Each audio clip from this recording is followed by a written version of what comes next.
Hey everybody, happy Friday. It's the weekend, and as always, we'd like to kick off the weekend with a little live stream. Today we're going to be showing users how to create political maps, more specifically, how to convert your fantasy world or parchment world, or even if you made your world map with another style, how to convert those maps into a political map. So if you have a map already, a world map that you have that you would like to convert to a political map, you should probably clone that, and in that way you can edit that into turning that clone into a political map. That way you won't make any mistakes or accidentally delete anything. So I usually clone that. If you don't have a world map that you want to use yourself to follow along with this stream, I provided the link to the map that you see right here. So feel free to clone and edit that map if you want to follow along. It's not complex. Again, we're making political maps, and we're going to show you how to convert your world map into a political map. And there's a lot of different ways to make political maps. And so the structure of this stream is going to be, I'm going to show you the simplest methods all the way to the more complex. So if you're kind of new to the tools, stick around for the first half. If you're wanting more complex, then check out the second half of the stream. So we'll start with the most basic and the simplest way. I'm going to go ahead and turn off that there. So first thing you should do is you select every single thing on your map and then group it and then relabel it map content, just like I've done here. And the reason why you're selecting everything is that way you can turn it on and off as you see fit. So once everything's selected and it's a group, I can change the opacity of that whole group. And that's going to be important later, because what happens if I want to paint a lot of my political stuff on the map? So it's important that you select everything and then you group it. Okay, now for now, I'm going to leave everything at 100% opacity. And the reason why is because a lot of borders follow natural terrain features. And so leaving the terrain up allows me to figure out where the best place to add borders is. So having the terrain up. So first, group everything, relabel it, map content. The next thing that I want to talk about is some of the staples about political maps. Like, what are the most common things I see about every single political map that I have seen so far? And a lot of them is there's a de-emphasis on the terrain, and there's more emphasis on the borders, the scope of the size, its proximity to other nations or nation states.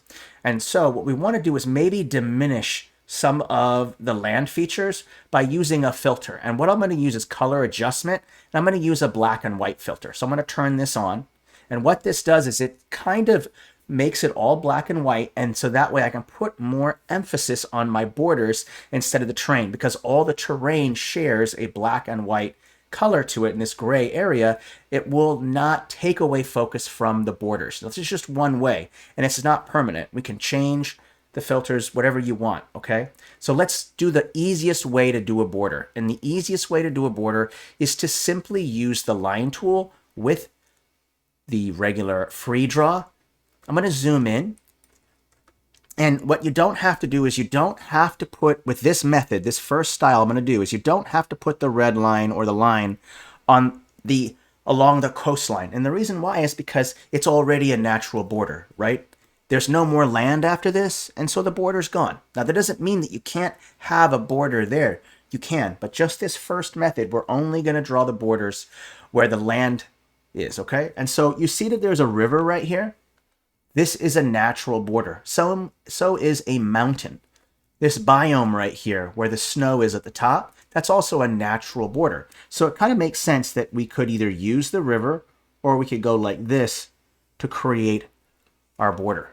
So you have a lot of different ways you can do it. And so this whole area right here is a nation state right here. And the way that you would decide what's a nation state and what isn't really depends on the way that you've set up your POIs or whatever it is that you've set it up. Okay. So like right here, I've got an Eastern theme here.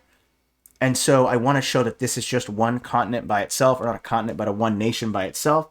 Then I want to follow the natural features that kind of create a border. So that's really the simplest way to start making your political borders. Let's go ahead and bring the text size down.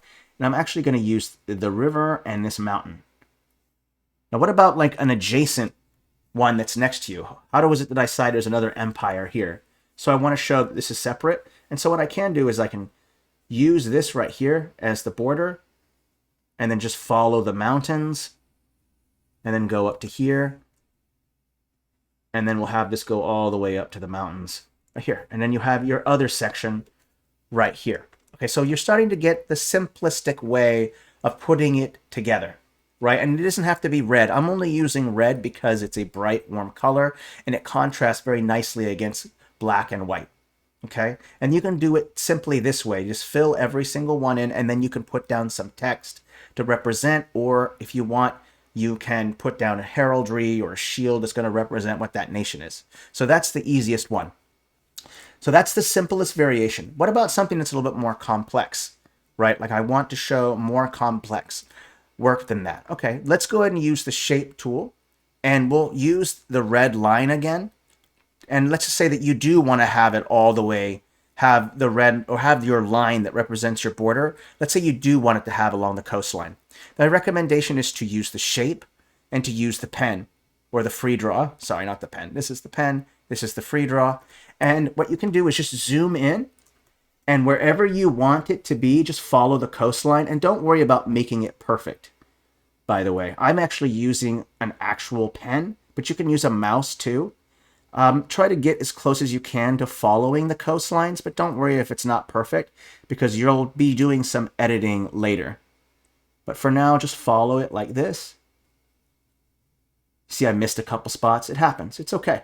Don't worry about making it perfect for right now. The focus is just to get thing right. And we'll have it follow along here, right to there. And then you press plus, and then you have a nice red line and border. And you can change it to whatever color you want. Let's say that you want it to be a purple color. Let's say that you want it to be a yellow color. Whatever color you want to be, right? So you choose which color that you want it to be. Okay, so that's step one. So this is another method of putting together your images. Now the problem that you might come with is that if you choose different colors for the borders, like right here, and you might go across, they might overlap a little bit. Let's just say that this is a nation right here. Let's just assume that it is. Then you have another nation there, right? Or you can all have it be the same color. It doesn't really matter. It's up to you and what looks best for you, okay? Now let's take it a step further. You can also change it. Let's say that you want it to be these dashed lines or these dotted lines, or if you want it to be a dashed line. It's up to you, whichever looks best to you. There's solid, dot, dash, whichever one looks best for you, okay? Let's maybe make a different method of what happens if I want to add more detail to the border. I can copy and paste that same border, and I'll put the stroke size all the way up, and then I'll go ahead and go to blur, and then I'll bring the opacity down, and I'll bring the blur all the way up, okay? And I'll go ahead and place this, and I'm just going to scale it down just a little bit, like this. Just scale it down just a hair. Then you have a little bit of a red faded line with the red there. And if you don't like that it fades out onto the ocean, you can always just select both of those pieces and just go flatten to FG layer. Now you can't see the color because the filter is on, but if I turn that filter off, you'll see that there's a red glow and a red line around the border there. So there's multiple ways. So you've figured out you can use straight lines, dashed lines, you can fill in the border with a fade. Just know that whatever style that you decide that you want to use, make sure that all of the borders are like that, right? So if you have a red one that's got a fade on it, then make sure there's a blue one with a fade one over here, or a purple one, or whatever your nations are. So there's a lot of different methods that we can go about doing it there. And I personally like all of those, whichever one works best for you, okay? Now, what happens if you don't want so much emphasis on the landscape? Like this method right here actually shows you all of the landscape. But what happens if you don't want to see any landscape at all and you don't care about that? You can always choose a fill. Okay, so I'm going to choose a fill. Now, there are multiple ways you can go about doing this. One is you can just do straight up color coding. You can use a red, put another red in here, and then you go over to this little advanced options, bring the opacity down, and now you have a red outline, thick outline, and then you have a faded out red fill. And you can still see the landscape, beneath it, and then you can simply label it. Okay, so that technique works as well. You can totally add in a faded color. Now, if you don't like the idea of a flat faded color, you can totally fill it in with a texture as well. So let's go switch over here.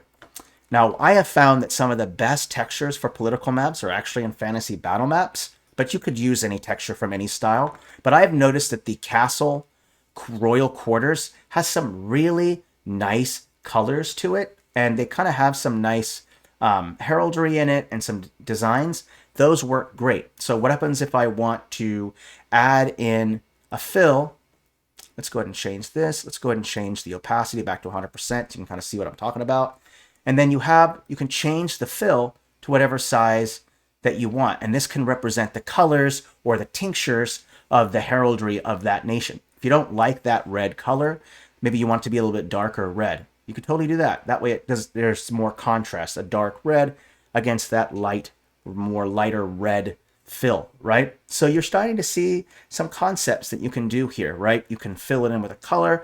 You could fill it in with a texture. It's really up to you on what you want to decide and how you want to do it. And it's all about the emphasis that you're trying to put on. Do you want to put only emphasis on the borders and the size of the nations, and you don't want to put any emphasis on the landscape? Then use a fill, right? Use a fill at full opacity. Use some carpets.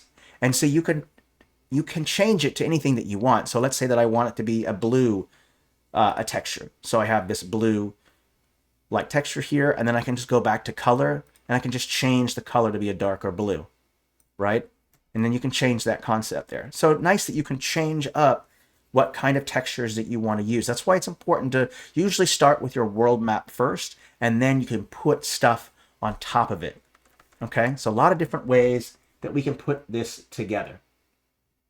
All right, let's talk about maybe extending what more you can. Let's actually stick to one method, and we'll do the whole thing. Let's do sticking with this rug like arrangement. I really like that idea, so let's go back. I'll go ahead and choose the colors that I want. So I'm going to unselect this, and I'm actually going to change this back to that red that I had it. So I'll change this back to the red color. Oopsie, I've got that fill and blur on. Turn all that off. There we go. Let's bring the size up a little bit more. Okay, and then I'm going to choose that red color that I like so much right here. Oops, I got a shadow on that one. We can turn that off. You might want to turn off the shadow of your stroke. You can turn it on if you want to show more emphasis. You can. I think that's kind of looks interesting, right? But you don't have to do that.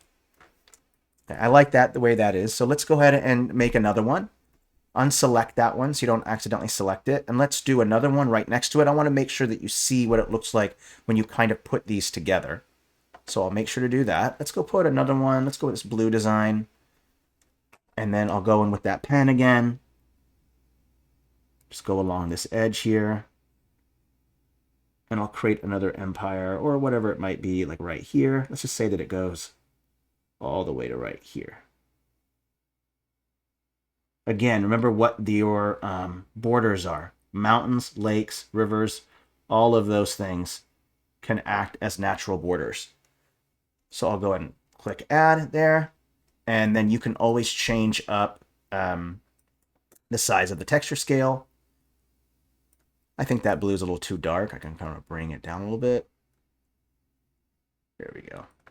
And I think this texture size is a little too big. Let's see here. About there looks good. Okay. So you kind of see what they look like together, and you just keep piecing all these like a jigsaw puzzle together. Just remember to always follow the natural features like mountains, lakes, rivers. All of those things are natural borders.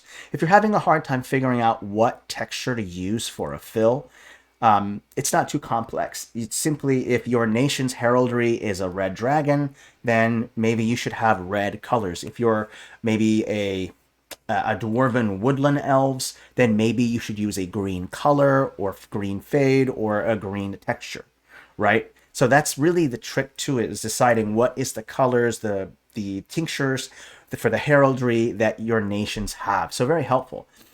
Let's say that you've used one of these methods and you want to add more to it. Like, do you want to just add text in the center and then just call it a nation and then have the name on it? Or do you want to have maybe like a legend? And legends are very helpful. And we can place a legend right here like this in an open space. And I believe we need to put it up a layer. There we go. I want it to be in color. And then what we can do is that we can take, you can select it, and then we can make a little square like this. And then what I'll do is I'll change the fill size so you can actually see the texture. And then you can put it like right there. And then you can copy and paste and just do the same thing. Change it to where it's got that blue color. And then you can go ahead then and then just put the name of your empire there. Because if you don't want to have the name be on the actual, in between the borders, then you don't have to. You can totally use a legend like this, where you have little squares or dots or circles, and then the label on the legend there, okay? So a lot of different ways you can do it. I don't personally recommend using a fill with texture, with a texture and text, because I think these artifacts can kind of make the label look weird. Let me give you an example. Let's say I want to call this Hushan Empire or something like that, right? And I put it down. So let me put this down and I'll show you what I mean. Hushan Empire. And you can totally put text down like that. You can totally do that. Looks fine. Or you can make it a little bit longer like this. Oopsie. Noticing this needs to go down a layer. There we go. My bad. You can take this and then you can go ahead and change the curve to where the curve is on there. You can totally do that. But I'll show you the difference when you see that's with a texture. But if I change that up, if I select this whole thing and then I change the fill to a color, let's say red, and then bring the opacity down, it has an entirely different look, doesn't it? Right?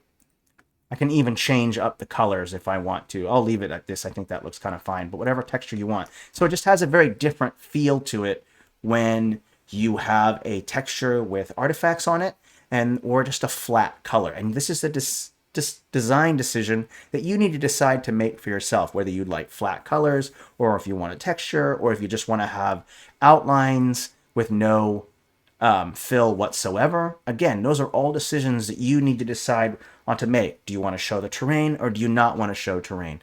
Those are all decisions that you'll have to figure out when you're putting it together, okay?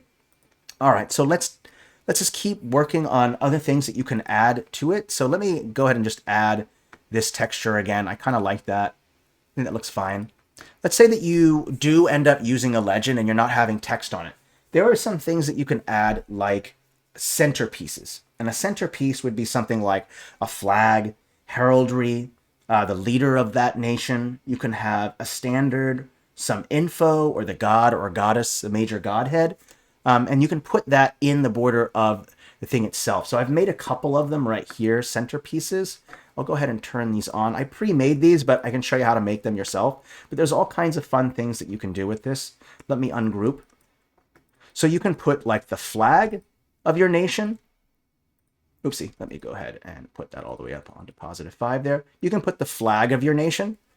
I used a curtain to do it, and I just used a red dragon, but you don't have to use a curtain, a waving one. You could just use a flat shape like this with a dragon on it. You can put your flag on there. Let me create group. No mistake, there we go. Put this up a layer. So you can just have a flat flag on the map. That works out just fine. Or if you want to have the heraldry from your map be on there, you can do that well. So maybe you have some heraldry that you want to put down. You can totally put the heraldry down like that. Up to you. And you can see that already the heraldry's details are kind of lost in the busyness of the texture that I used there. And so you're noticing right away that it just doesn't work quite as well when I use something like a flat flag like this. The flag pops out more because there's a flat white color instead of the details from the heraldry. So you'll see some interesting little tidbits there about deciding what you want to have there. And you don't have to have anything at all. Just the name of the empire or state is fine. You could just have the heraldry like this dragon here. Again, that doesn't seem to work there, right? Because of the contrast. issue. See? So you just need to decide for yourself what you want to have there. The leader of it, maybe you want to have the standard of the empire on there. Maybe you want to have a goddess or a god figurehead be on there, right? And again, it will all depend on whether or not you want to use, if you want to have something there. You can have info in it like this. You could put little legend and then put some info on each one. Just know that you might not have the same space in every region that you have for these centerpieces. So just kind of remember that bit. So there's a lot of different ways that you can add extra details to your political map. It's up to you, okay? All right, let's talk about other methods as well. Let's say that you just don't care whatsoever about the terrain at all. That's where where you can decide that you want to do some painting. So let's talk about how to do that. Let's turn off that filter. I just don't need that. That can just go off. That's fine. I'm going to leave these up for now. And what I'll do is I'll go over to my map content. I'm going to select that group, and I'm going to turn all of the stuff off. Okay? So everything is off there. Okay? Now what you can do is you can take a texture of your choice. I'm going to go Fantasy World, and you can just fill the entire FG layer with just one texture. Okay? Again, the emphasis is not on the terrain, right? It's on the size of these things, right? And so one thing we can do is, again, that method that we talked about where you just use a color like this and a flat color. You can totally do that. And it will still show up. Okay. Other tricks, again, I mentioned that you could take this color right here, just copy and paste it, bring the size all the way up, and go back to blur. We're going to show this blur thing again, and bring the opacity down. There we go. And you just want to size it down just a little bit. And I can just place it right in here like this. There we go. Make sure it just fits right in there nice and neatly. There we go. And then you can just go ahead and put in your text, your Huan Empire, whatever. And you can have the text be corresponding to the color. If you really want, you can have the text be like this darkish red color, so it's similar. Or you can just have it be the black and the white like you did here, so that way it kind of pops out. So all kinds of cool tricks that you can kind of do there. Maybe you want to flatten all of this stuff. Like maybe you want to flatten this to the FG layer. You can totally do that. FG layer, now it's all flattened there. And so it has there, it makes it even looks kind of interesting right there. Or if you want to take the full line there and just make it a dashed line, you can do that too. So I'll go ahead and take, let's see here, which one is the, I think it's that one. And we can switch this over to dashed line. So if you want dashed and faded, you can do that. Okay, so lots of cool tricks that you can do to make to your political map. All kinds of interesting tricks that you can do to put it together. Now, what happens if you want to paint? You can totally paint in stuff. Some really cool techniques that I like to do when it comes to painting is that we'll go ahead and delete the faded one there. I'm going to keep this border here. And what I can do is I can choose a texture of my choice. For political colors, you got Wasteland Red here. Let's say I want to use this. Okay? And what I can do is I can go in, and I'm going to turn the softness up, and I'm going to fill this entire area with the texture of my choice. Oopsie. Let me make sure. Softness up. There we go. I'm just going to fill in this whole thing with this color. There we go. Like this. And don't worry if you go outside of the lines, you can repaint over it. Don't worry about that. I'll show you some painting techniques that you can do here. Okay. There we go. And now I can just go ahead and delete that line. I don't need it anymore because I've already got the color that I want. And I can refine that border a little bit by just going in and just adding in a nice, little more cleaner cut border. One goes straight across and one goes on here. We'll add some straight lines. That'll be nice, right?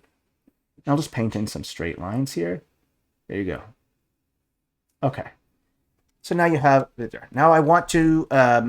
I'm going to go ahead and take that same gray color that I have right here, and I'm going to bring the opacity down. And I'm just going to fill in the center of it with this gray color. Single click, And I'm going to create that faded color that I did earlier, like this. So if you want to have a more faded light color, you can go in and start painting it like this. So there's a lot of different ways that you can paint it in. You can go like this, make it nice and painted, and then you can throw in your text right inside of there, and you can call it whatever empire. You just kind of put it right here just like that. There you go. So you can paint. Painting is always a nice little trick. I personally recommend the shape tool, but I think that the method that you want to choose is really up to you and how much work you want. It's a little bit more work to do this painting, but I do feel that it pays off once you start putting them all together. Just make sure that you place the borders first before you paint, and then that way you can go in and change it up. So you see that I created this border here, and then that way when it comes to your next one, let's say I want to have another border, then I can go ahead and decide where I want that border to be. Maybe it goes up right here like this, and then it stops maybe over here or something like this. And then I can fill this in with whatever color that I want. Blue, green, whatever the color might be. Let's see here. Let me look at some colors. Let's go with this blue one right here. Actually, no, I don't want it to be the same color as the ocean. Let's go with maybe this green color. That should work just fine. And I'll bring the opacity back up. And just go in and you're just going to paint in. Ooh, there we go. Going like this. And the line will make sure that you don't accidentally paint over it. And then here's that next color right here like this. Don't worry if you go over the line. It's okay. Don't worry about it. We'll fill in the next color here. All right, and then grab that gray color, bring the size down, and then just kind of clean up that little mess that you made right here. There you go, pretty easy stuff. There you go. And then we can go in again with that gray texture, softness, bring the opacity down. I find 30 to be a pretty sweet spot when it comes to texture blending. And then again, just in the center, start putting in that gray color. The reason why you might want to choose doing this way of doing it instead of using the shape tool is because you'll find that you can do a much better job of fading the border colors by painting than you ever could with using the shape tool, just to let you know. Okay, there you go. And you can go in this, and then if you want, you can always change up these colors. So if I want this to be green instead. So I'll pick the green color that I want, and then I can choose what I want, and then there's your color right there. And then I can put the next one on here. So I have another empire here, right? Something empire. I don't know. The something empire. Nice empire, okay? There you go. And you can put that across. I don't like to have them all be the same way. See how this is kind of the same way? And so I might end up changing the curve here, have it go this way instead, and then put it like this, or something like that. Or you can have it be much bigger. You can make this much more massive, so I can bring the size up. Whatever you do, the objective is to make it cover the majority of the mass of the space. You can increase your spacing like this and put it together like that. Okay? Not complex. So you're starting to get the general ideas onto it, and that's one way that you can do it. There's, again, so many different ways that you can kind of paint and do everything. There's a lot of different methods, a lot of techniques. I think all of them are legitimate. There's not really one technique that I think is better than the other, but it's up to you to decide which one you think looks the best. Okay, oopsie, let me go ahead and put those back real quick. There's something that I want to mention here. All right, so now if you don't want to put a label inside of it, remember I mentioned you can put some centerpieces, but some other things that you can put in a political map are going to be like your capital and major cities, right? For sure, you're always going to probably have your capital. It's the center of your political life in that empire or nation state or republic or democratic republic or whatever it might be, right? And so you might want to put maybe the capital. And you can use a human capital. You could use the actual like isometric ones, and that can represent a capital. If you want, I'd probably color code them, so a red roofed Capitol building would probably work best. So like maybe this one will work better for here. or if, whatever it might be. You can put the capital wherever your capital is. Okay, if you don't like the isometric view and you're wanting the flatter like color, you can totally use the flat icons. So there are flatter icons like these ones here. Okay, and if you feel like it's just too small to show the details of this beautiful POI, then use an icon of some kind. You can use let me see if I can find those icons in here. There should be a couple. See here. Oh, there's some icons right here, some markers, and you can always use markers as well. So let's say I want that to be the capital, and then I want to show the 3 largest cities. And where a lot of cities are along the coastline. Great for trade, great for defensive purposes, maritime trade, all of that stuff. And then finally, you can also add in some routes that lead from one location to the other. So throwing in some routes is generally a good idea. Just use what you can either create new routes or create the ones that you already have. And just kind of connect these together like that. And there's the capital. If you take a step back. So if you want to put stuff inside of it, I totally recommend either a capital, one capital, or having maybe the 3 largest cities or the 2 largest cities in that region show up. So if you are going to put POIs, that's what I recommend. I generally recommend using these icons or markers. It kind of fits with the way that most political maps logic are very simplistic. Like if you look at this political map, there's no terrain. It's just the colored regions that represents the borders. So it probably isn't necessary to add something super complex inside of it. So use very simple icons and just some paths to represent the roads that connect them. That's it. You don't have to add anything spectacular. And you can use whatever you want to represent an icon. I mean, you could use the shields in heraldry to represent a capital if you wanted to. Like this is supposed to represent the capital instead of that. You know, that way it's clear that this is a capital. Okay. And if you are going to use these little markers, make sure you incorporate them into the legend as well, so that when people are looking at the map, they're not going, well, what do these represent, right? Well, then just put them in the legend and then label them properly. So not complex. Yeah, you could totally bring them down if they're too, you could, there's several options here. You could just scale them down, or you could bring the brightness up to where they're not quite as dark.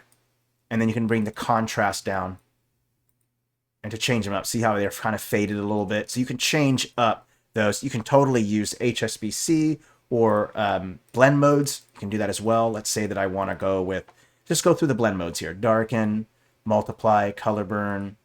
You can use it to lighten. That one kind of lightens them up a little bit. Oopsie, I didn't select that one. My bad. Lighten, screen, color dodge, overlay.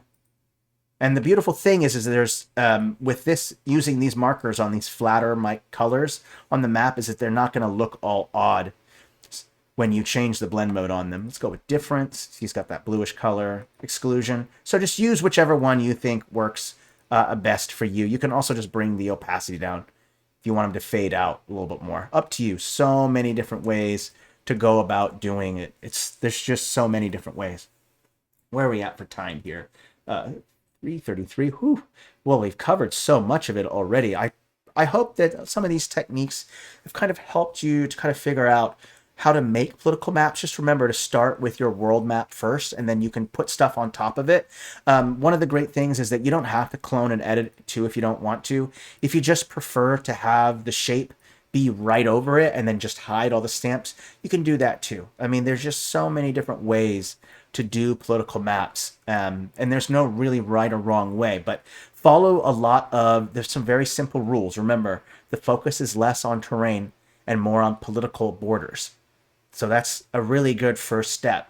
So if you do have a lot of terrain stamps and stuff down, you probably want to take the emphasis out of those and just use that black and white filter, or you don't have to use a black and white filter. You can totally use other filters as well that will accomplish diffusing a lot of that. For instance, you could simply use like a parchment texture like this, and maybe you want to have a more Parchment World map. right? Speaking of which, since we're talking about that, let's go into what kind of filters to use on your political maps. And it really depends on what look you're going for. If you're going for a parchment map, use the parchment filter. On top of using the parchment filter, go into plus for texture filters, and then add in your leather. And you want to change the blend mode to overlay. And then you can get it even more. You can get it even more looking gritty, like it's a parchment map. And you can add even more things. Maybe you want to add in some frayed edges or something. So we could always go back in here. We'll do it again. Let's say that you wanted to have some folded pieces. Let's go to Parchment World. And then in here, you can see there are some of these folded maps. And so we can go in and then we can have, let's say you want your political map to look like, or your parchment map to look like it's got frayed edges. Or if you want to add some folds into the map, so it looks like there's folds there. If you don't like the white, maybe try the black instead. There's a black outline around it. If you don't like that burnt, you can also try this one as well. Bring it past it, see? So you can go through a lot of different cool tricks that you can do to make it more interesting. If you don't like the parchment look, don't use these filters. Maybe you want the colors to pop out more.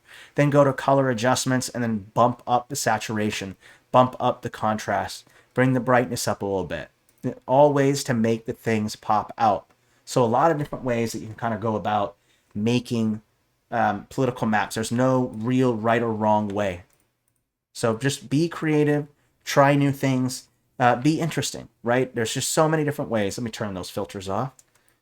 This. Okay. So if you don't know which style that you like most to use for it, you just need to figure out what is the look that you're going for. I know I've talked about this a couple times already, but again, think to yourself, what is the emphasis of the political map? Is it the terrain? Is it the borders? Is it going to be the leaders of each group, of each area, whatever it might be? Okay, you just have to think it through, and then you'll figure out what style that you want. Okay, so there's so many different ways to make a political map. I got a question here by Jonathan Frost. Flatten. I don't know. We are working on a very cool layer system. But right now it's just in beta. We're kind of testing it out. So kind of excited to maybe share that with you guys in the future. So we got some really cool stuff coming up here. So I'm super excited. All right. Well, I think that is it. Yeah, I don't think I really need to explain anything else. Let me just go over my notes here. Yeah, I covered it all. We covered shape tool. We covered making the basics with the line tool. We covered painting, adding centerpieces. We talked about using filters to emphasize what you're kind of putting together here. I know that we didn't really complete an entire political map, and I apologize for that. But the emphasis was just to show you how to convert it over. What I'll do in the future is I'll make a couple maps in varying styles. And then if you guys want, then you can kind of look those over and see how I put them together. But these are the basics, and I hope that you found them useful. All right, well, I hope you all have a great weekend. I look forward to seeing you all next week. We got another masterclass coming up on Wednesday. I'm looking forward to that. So please stay safe and healthy. Merry map making, happy cartography making, and I will see you all next week. Enjoy your weekend, okay? Bye, everyone.